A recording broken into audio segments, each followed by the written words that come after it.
আজকের ক্লাস শুরু করলাম। আজকে আমরা যেটা করব সেটা হচ্ছে কারেন্ট ইলেকট্রিসিটি বোর্ডসের জন্য। তো কারেন্ট ইলেকট্রিসিটি যত অবধি আমাদের আগের দিন হয়েছিল সেদিন আমি একটা লাস্ট কোশ্চেন করে ছেড়েছিলাম।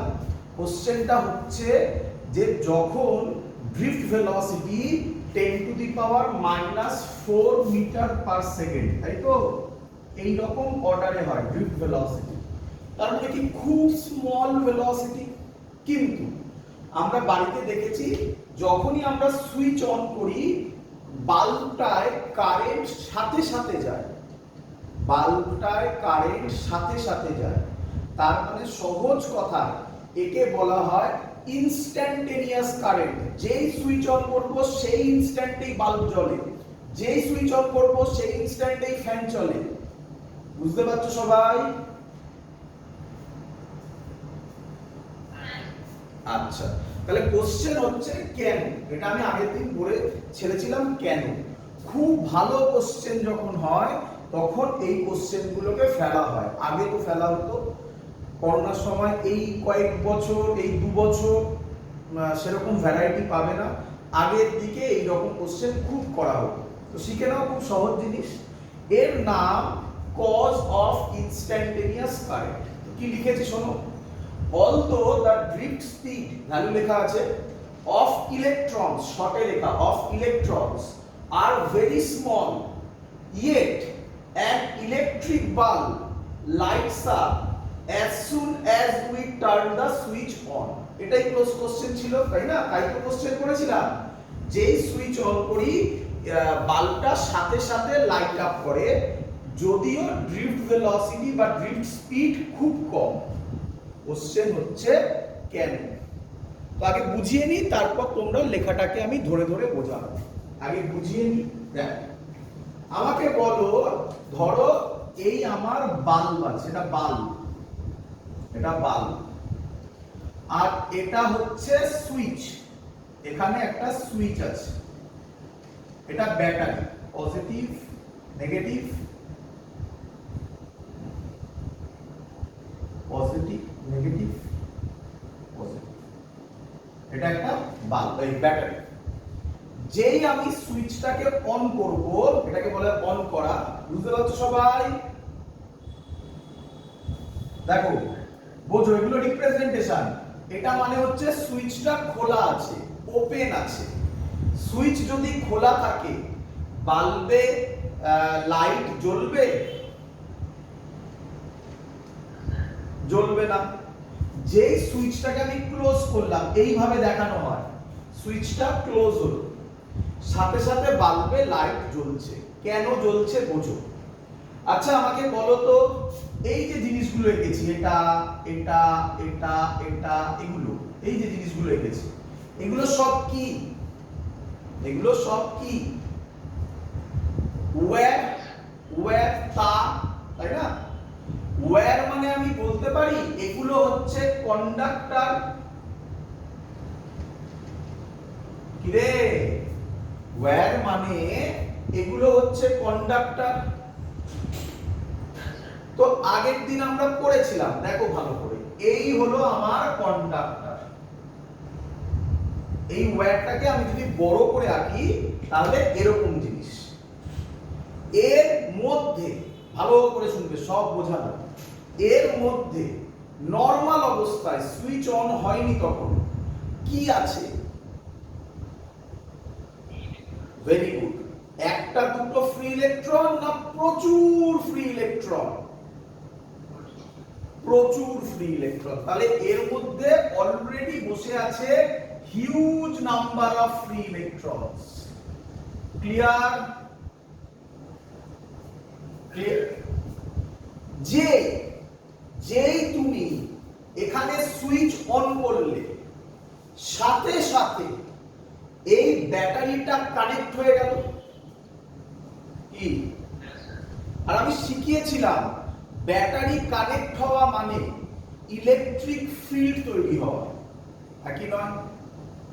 তো আমরা যদি এটার দিকে দেখি, ইলেকট্রিক ফিল্ড তৈরি হয় পজিটিভ থেকে নেগেটিভের দিকে, মানে এরকম ইলেকট্রিক ফিল্ড তৈরি হয়।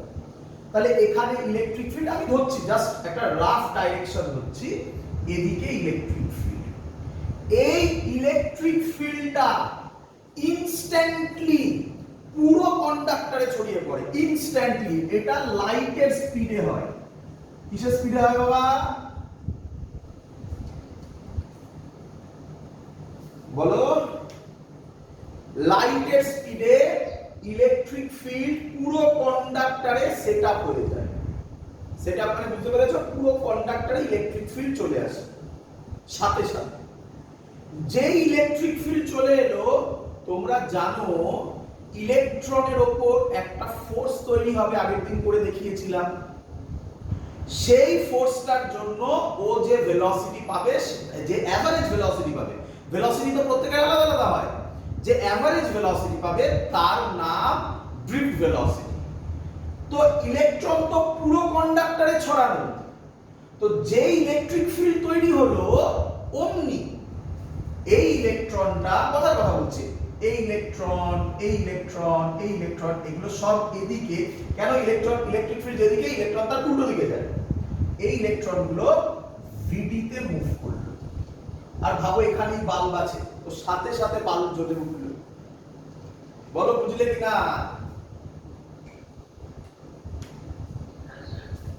তো মেন কথাটা কি? মেন কথা হচ্ছে নাম্বার 1, ইলেকট্রন, ফ্রি ইলেকট্রন পুরো কন্ডাক্টরে ছড়ানো থাকে নরমাল অবস্থায়, তাই তো? ফ্রি ইলেকট্রন পুরো কন্ডাক্টরে ছড়ানো থাকে প্রথম থেকে। যে ইলেকট্রিক ফিল্ড সেটআপ হয় অমনি ওর উপর একটা ফোর্স তৈরি হয়, যার জন্য ইলেকট্রনগুলো ড্রিফট ভেলোসিটিতে মুভ করে, আর সাথে সাথে কারেন্ট তৈরি হয়ে যায়।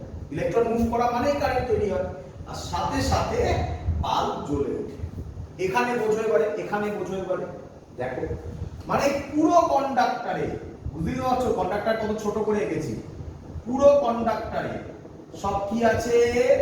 এগুলো আছি এইভাবে। কি আছে সব? বলো। Free electrons, free electrons. যেই তুমি সুইচ অন করলে পুরো জায়গায় ইলেকট্রিক ফিল্ড লাইটের স্পিডে সেটআপ হয়ে যায়। ক্লিয়ার? যে ইলেকট্রিক ফিল্ড সেটআপ হয়ে গেল, ওকে ইলেকট্রনগুলো এদিকে মুভ করলো। যেই এদিকে মুভ করলো, যে না সরি উল্টো দিকে হবে, তাই না? ইলেকট্রন উল্টো দিকে, ইলেকট্রিক ফিল্ড এদিকে, ইলেকট্রন তার উল্টো দিকে। যেই ইলেকট্রন এদিকে মুভ করলো, কিসে মুভ করলো? ভিডিতে। এর ভ্যালু খুব কম, কিন্তু এর গায়েতেই তো ইলেকট্রন বসে আছে। যে ইলেকট্রন মুভ করলো সাথে সাথে কারেন্ট পেয়ে গেল, আর কারেন্ট পেয়ে যাওয়া মানে বাল্ব লাইট আপ হবে। দেখো তাই লিখেছি, পড়ছি। দিস ইজ বিকজ ইলেকট্রনস, এটা মানে electrons are present everywhere in a circuit, present everywhere in a circuit.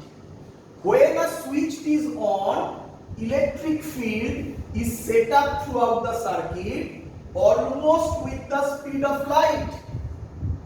Clear? তারপরে বলেছে ইলেকট্রনস, ওটা মানে electrons in every part of the circuit, এগুলো মানে হচ্ছে circuit. Every part of the circuit begins to drift under the influence of this electric field and current begins to flow in the circuit almost immediately. তার মানে main কনসেপ্টটা কি? বারবার করে বলছি, মেন কনসেপ্ট দুটো। নাম্বার 1, পুরো সার্কিটে, সার্কিট মানে কি বলবো? পুরো ওয়্যারে, ওয়্যার মানে কি বলবো? কন্ডাক্টরে। বুঝতে পারছো কিভাবে এগোচ্ছি? পুরো সার্কিটে, পুরো কন্ডাক্টরে ইলেকট্রন ভর্তি হয়ে আছে। ইলেকট্রন যদি ভর্তি হয়ে থাকে, নাম্বার 1 এটা। Number 2, electric field immediately set up হয়। তার ফলে কি হয়? ইলেকট্রন সাথে সাথে মুভ করা শুরু করে। যে ইলেকট্রন মুভ করে পুরো জায়গায় ভর্তি, তো ব্যাস ইলেকট্রন মুভ করলে কারেন্ট পেয়ে যাব। ক্লিয়ার সবার?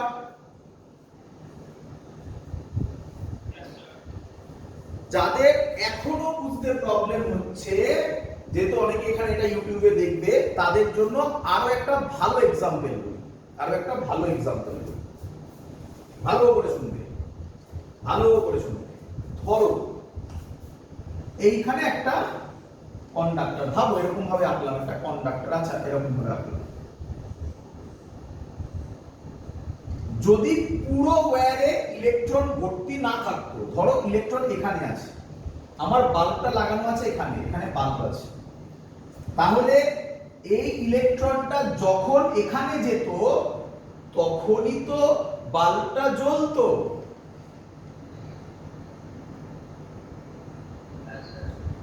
কিন্তু লজিক এটা নয়, এই ইলেকট্রনটাকে এখানে যেতে হবে না, পুরো জায়গায় কি ভর্তি হয়ে আছে? ইলেকট্রন। তাহলে এই ইলেকট্রনটাকে যেতে হবে না, এই ইলেকট্রনটা মুভ করলেই বাল্ব জ্বলে যাবে। কি বুঝলে কিনা বলো?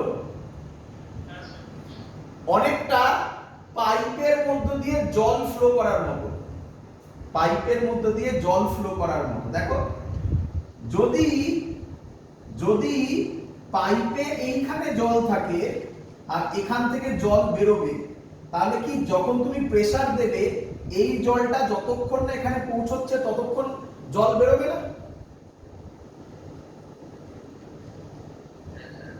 কিন্তু যদি পুরো পাইপে জল ভর্তি থাকে, পুরো পাইপে জল ভর্তি ছিল আগে থেকে, যেই তুমি প্রেসার দেবে, যেই প্রেসার দেবে সাথে সাথে জল বেরোবে, একই নয়? তো এই হলো এর কনসেপ্ট, খুব ফান্ডামেন্টাল কনসেপ্ট, খুব কম জায়গায় এটা বোঝানো হয়, শিখিয়ে দিলাম তোমাকে। ক্লিয়ার? একদম ওই প্রেসারটাকেই বলা হচ্ছে ইলেকট্রিক ফিল্ড। প্রেসারটাই এখানে জলের পাইপে ইলেকট্রিক ফিল্ড, সরি জলের পাইপে যেটা প্রেসার, কারেন্টে সেটা ইলেকট্রিক ফিল্ডের মতো কাজ করছে। ক্লিয়ার? হ্যাঁ,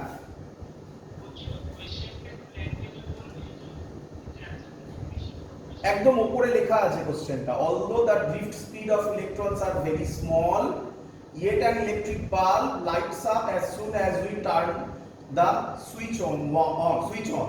Why? এটা তো প্রথমে লেখা আছে, প্যারা প্যারা করে লিখে দিয়েছি তো সব। ক্লিয়ার সবার? চলো, তো এটা একটা খুব ফান্ডামেন্টাল কোশ্চেন ছিল, যেটা আমরা আগের লেকচারে পড়েছিলাম, আগের মানে যে ক্লাস হয়েছিল তাতে আমি বলেছিলাম, শিখে গেলে। এবার আমরা আগের যে ক্লাস হয়েছে তার থেকে অঙ্ক করব, তার থেকে অঙ্ক করব।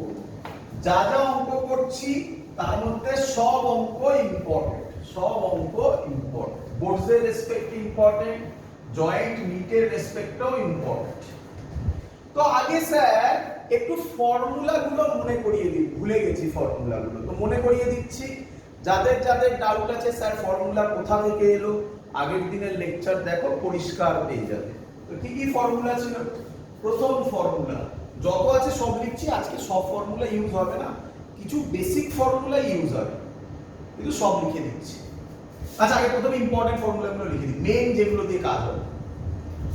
Number 1, R is equal to rho L by A, এটাই মেইন ফর্মুলা, এটা দিয়ে অঙ্ক বেশি আসবে, আগেই বলছি এটা দিয়ে অঙ্ক বেশি আসবে। Clear?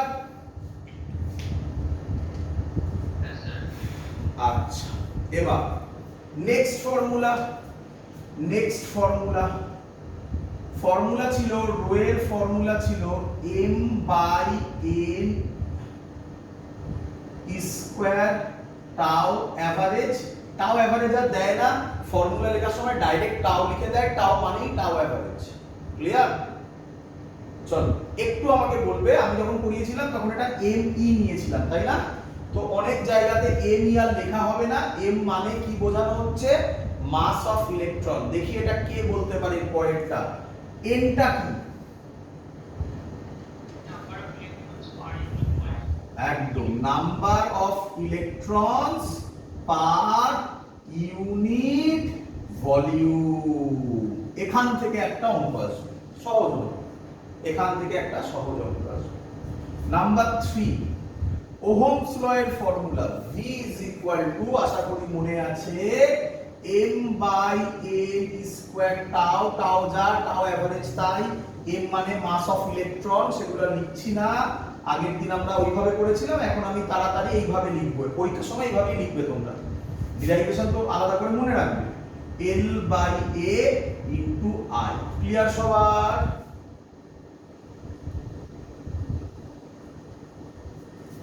Clear?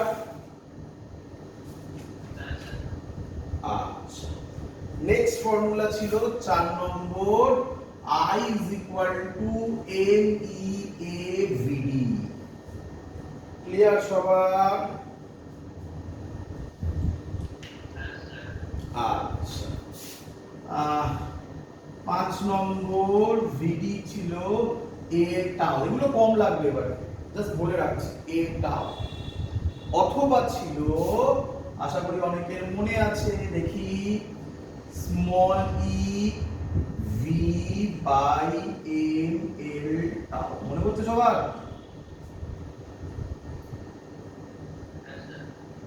F is equal to m এ ছিল, স্মল ই ক্যাপিটাল ই ছিল, small e capital e by m ছিল, একদম তাই। আর আরেকটা খুব ইউজ করেছি, আশা করি অনেকের মনে আছে, E is equal to V by L। এটা অ্যাকচুয়ালি আসে E is equal to minus dV by dr, আমরা করেছিলাম V by L। তো এই ছিল আমাদের আগের দিনের সবকিছু। আরো অনেক কিছু ছিল, একটু বলে দিচ্ছি, আগের দিনে রিক্যাপ হয়ে যাক।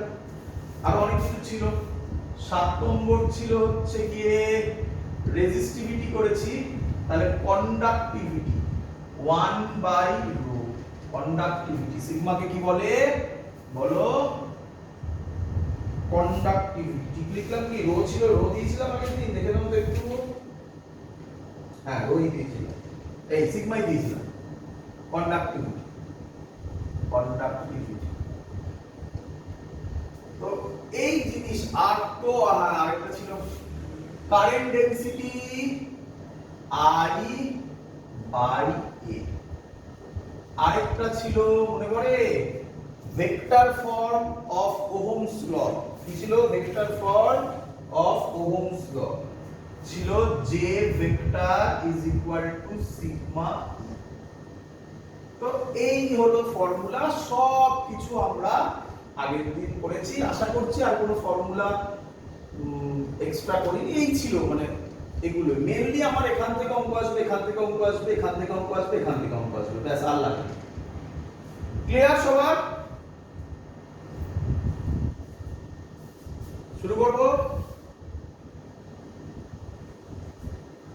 শুরু করব বাবা। কিরে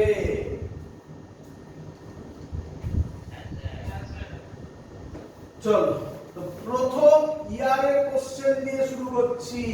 কিসের কোশ্চেন? ইয়ারের কোশ্চেন। ইয়ারে আসা কোশ্চেন কি দিয়েছে? aware of 10 ohm। খুব ইম্পর্টেন্ট কোশ্চেন হাবা, খুব ইম্পর্টেন্ট কোশ্চেন, পরীক্ষায় আসবে। aware of 10 ohm resistance is stretched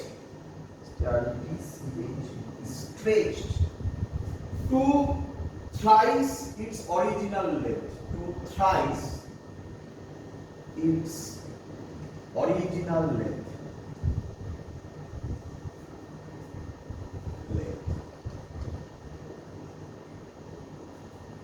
What will be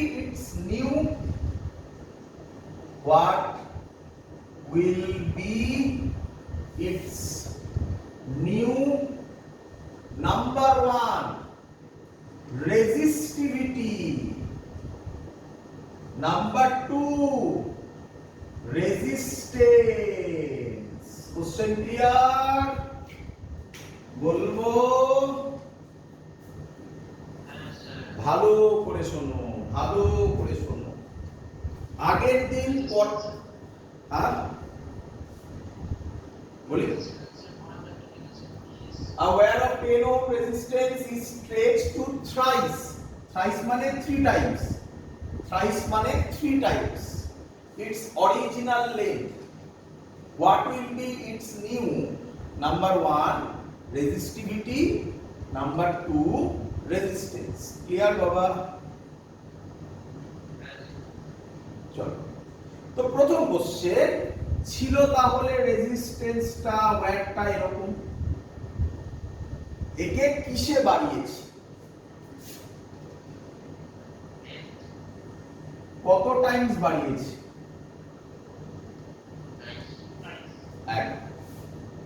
তাহলে নিউ রেজিস্ট্যান্স বলেছে। আচ্ছা, রেজিস্ট্যান্সের ফর্মুলা লেন্থের সাথে কি হয়?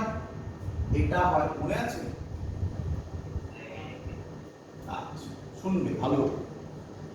মনে পড়ে স্যার পড়ানোর সময় বলেছিল, যদি না মনে পড়ে ভিডিওটা ব্যাকে গিয়ে দেখো, এই ভিডিও না, আগের দিনের ভিডিও, ওগুলো না দেখলে মনে পড়বে না কিন্তু ভালো করে। স্যার বলেছে, তোমার মনে নেই, আচ্ছা স্যার বলেছে মেনে নিলাম, না করলে হবে না, ভিডিও গিয়ে দেখতে হবে, তবে মাথায় ঢুকবে জিনিসগুলো। স্যার ওখানে পড়ানোর সময় বলেছিল resistivity only depends on material and আজকে এটা পড়াবো থিওরি লাস্টে, টেম্পারেচার। কার উপর ডিপেন্ড করে? মেটেরিয়াল আর টেম্পারেচার। আমি লিখেছিলাম, বলেছিলাম মুখে, দেখবে, it does not depends on length and area। বলো, মেটেরিয়াল অঙ্ক করে বলো, মেটেরিয়াল সেম আছে না চেঞ্জ হয়েছে? সেম আছে। টেম্পারেচার নিয়ে কোনো কথা বলা হয়েছে অঙ্কে? তাহলে বলো রেজিস্টিভিটি কি হবে? এইটা স্টুডেন্টরা খুব ভুলে। তাহলে অ্যানসার রেজিস্টিভিটি সেম থাকবে, একদম কারেক্ট বলেছো, রেজিস্টিভিটি সেম থাকবে, অঙ্কই নয় কিন্তু, ভালো করে বোঝো। তাহলে রেজিস্টিভিটি কি থাকবে? সেম থাকবে। ক্লিয়ার বাবা?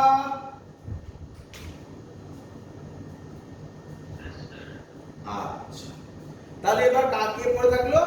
রেজিস্ট্যান্স। কে পড়ে থাকলো বাবা? রেজিস্ট্যান্স। ভালো করে শুনবে, ভালো, চিন্তা নেই, আমি একদম এমন একটা লজিক দেবো, এসব অঙ্কে তুমি মুখে মুখে করবে, কিন্তু প্রথমে টেকনিক শেখাই না, টেকনিক না শেখালে বাজে লাগে। প্রথমে ঠিক করবে, এটা বাজে জিনিস, টেকনিক শেখাই। আমাকে বলো, রেজিস্ট্যান্স লেন্থের উপর dependent? Directly proportional, very good. তাহলে লেন্থ যদি 3 টাইমস হয়, রেজিস্ট্যান্সও কত টাইমস হবে? এটা ভুল কনসেপ্ট, এটা ভুল কনসেপ্ট। ইভেন আমি ছবি ভুলে গেছি, কেউ বলবে কি ভুলে গেছি? হ্যাঁ, 3 টাইমস ওটা ধরে নাও, ওটা আমি তো স্কেল দিয়ে করছি না বাবা, 3 টাইমস ধরে নাও একটুকুনি, এমনি বলার কি ভুলে গেছি?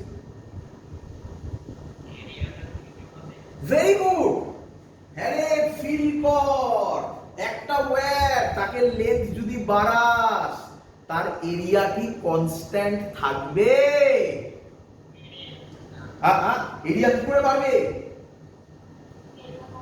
ফিল কর, একটা ওয়্যার তার লেন্থে বাড়াচ্ছিস, তার এরিয়া কি করে বাড়বে? কি হবে? এরিয়া কি হবে? আরে সহজ এক্সপেরিমেন্ট, বাড়িতে প্লাস্টিক নিয়ে টানিস নি, তাহলে কি হয়? একদম এরিয়াটা কমে যায় না?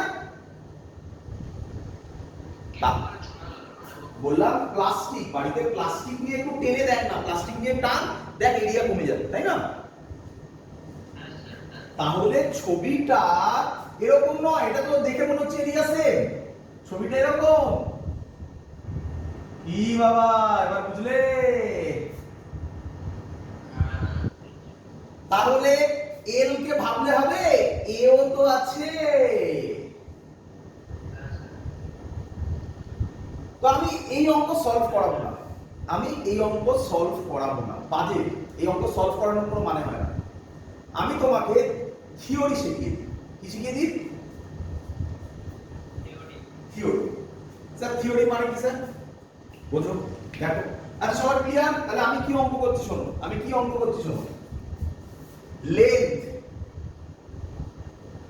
increases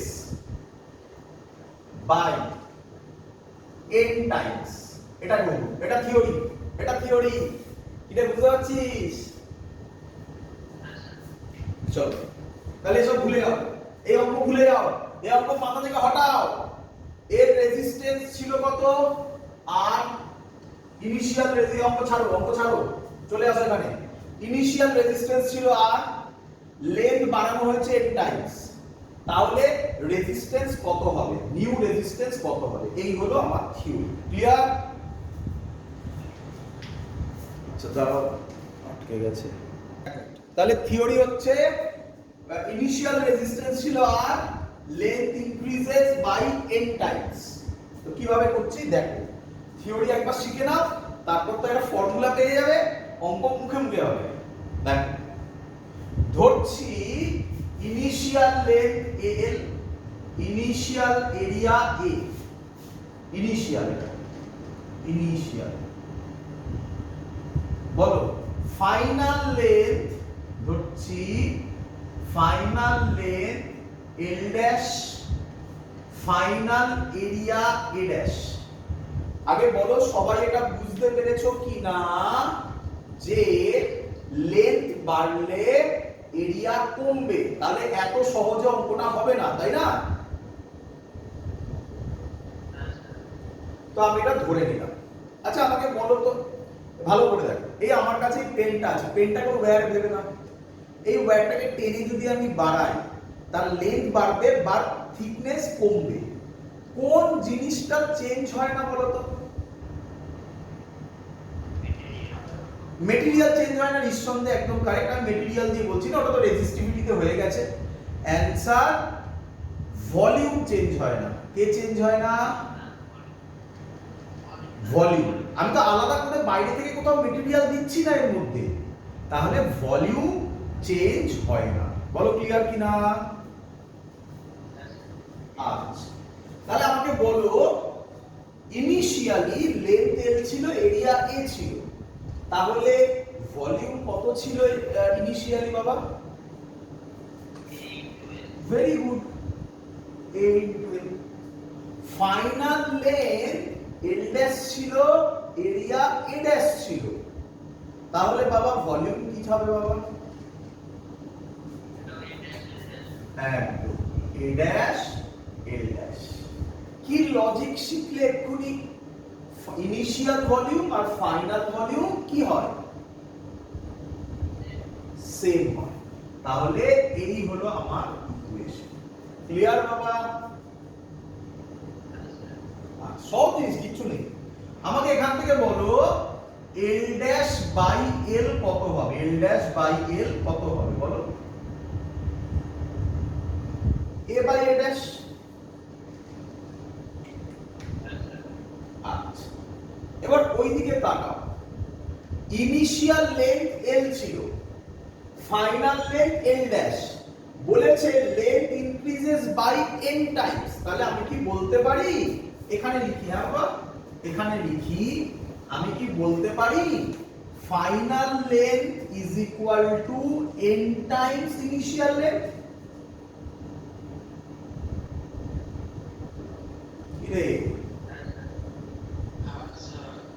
তাহলে l ড্যাশ বাই l কত হবে বাবা? n।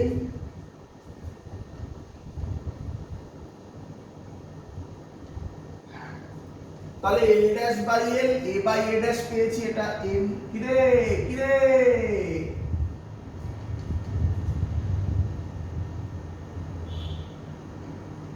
ক্লিয়ার?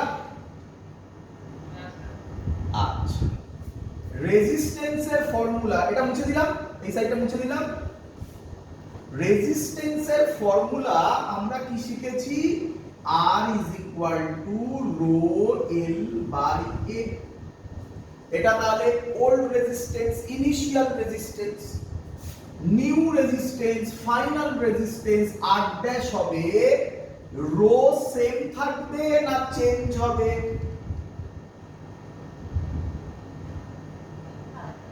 সেম থাকবে। কেন? কেন? রেজিস্টিভিটি কার কার উপর ডিপেন্ড করে বলো?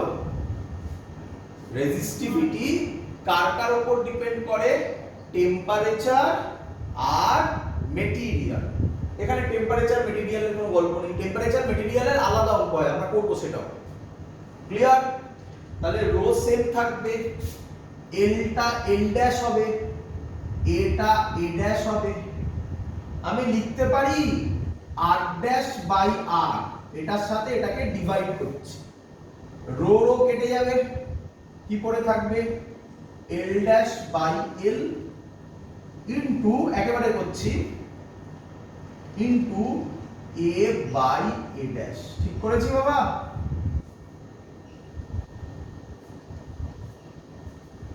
সবার ক্লিয়ার? আচ্ছা, তাহলে এখান থেকে আমি বলতে পারি l ড্যাশ বাই l কত? কত এটা? n a by a dash কত? n। তাহলে এখান থেকে বলো r ড্যাশ বাই r কত হবে? n square. তাহলে r ড্যাশ কত হবে? n square r। তাহলে এত কিছু আর মনে রাখতে হবে না, ছেড়ে দাও। লজিক শিখে গেছো তুমি। তুমি শুধু মনে রাখো লেন্থ যদি n টাইমস হয় তাহলে r directly proportional to n square. বলো new resistance r new directly proportional to n square. বলো এখানে n কত? 3। তাহলে n স্কয়ার কত হবে? 9। দাঁড়াও, শেষ হয়নি এখনো। 9, তাহলে এটা 9 হলো ইনটু r। r কত বলেছে? তাহলে অ্যানসার কত? হয়ে গেল অঙ্ক শেষ। কতক্ষণ লাগে করতে? বুঝলে কিনা বলো? তাহলে এই অঙ্ক অ্যানসার হচ্ছে r dash by r is equal to 3 square মানে 3 square, sorry r dash is equal to 3 square, r মানে হচ্ছে 10। Answer 90 ohm. অঙ্ক সলভ। ক্লিয়ার বাবা? চলো আরেকটু শেখো, আরেকটু শিখে নাও। এই অঙ্কটাই দেবে, শোনো শোনো শোনো, এই অঙ্কটাই দেবে। এবার বলবে where of যা ইচ্ছা বললো, লেন্থ ইনক্রিজ, ফর্মুলা থিওরি করছি, length increases by n times বলেছিল তো। এবার কি বলবে জানো তো? বলবে এরিয়া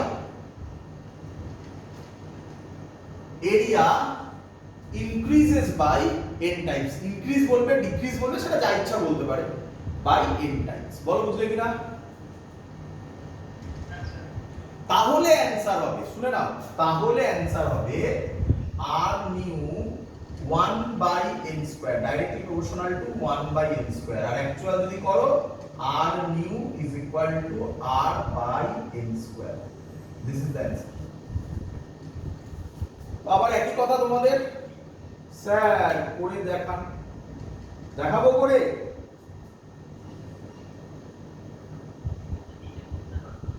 হ্যাঁ